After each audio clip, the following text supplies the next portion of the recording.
আসসালামু আলাইকুম রহমতুল্লাহ।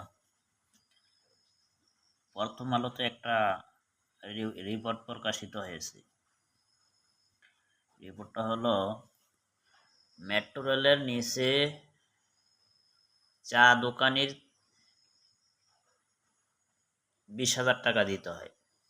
ফুটপাতে যারা ওই যে আগে রাস্তার পাশে যে ছিল, তারা এখন অনেকের মেট্রো রেলের নিচে গিয়া দিছে, চার দোকান দিছে, অন্য অন্য দোকান দিছে।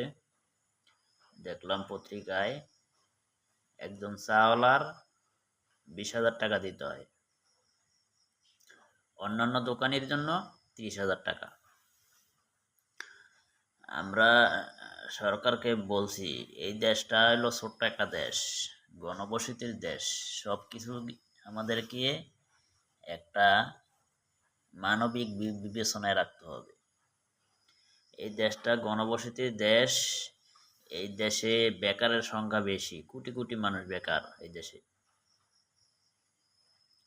তো এই যে ফুটপাতে যারা দোকান দেয়, এরা কিন্তু খুব অল্প পুঁজির লোক, এরা খুবই অল্প পুঁজির লোক। তাদের একটা বিকল্প ব্যবস্থা করে যেন সরকার এই ফুটপাত থেকে মানুষদেরকে উচ্ছেদ করে, এবং তাদেরকে তাদের প্রতি যেন সহানুভূতি দেখায় সরকার। কারণ তারা খুব লাখ লাখ কোটি কোটি টাকার মালিক না। যদি হইতো তাহলে ফুটপাতে ব্যবসা করতো না।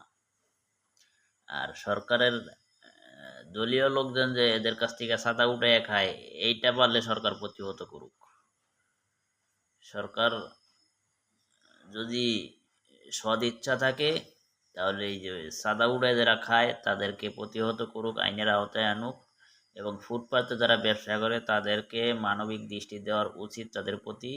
কারণ এটা ঘনবসতির দেশ।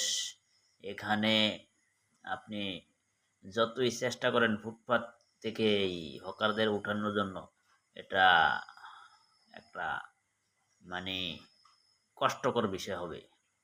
তাই এই হকারদের প্রতি একটু মানবিক হন। তারা যেন বিকল্প একটা ব্যবস্থা পায় আপনাদের পক্ষ থেকে, সেটা চেষ্টা করে দেন। ধন্যবাদ সবাইকে।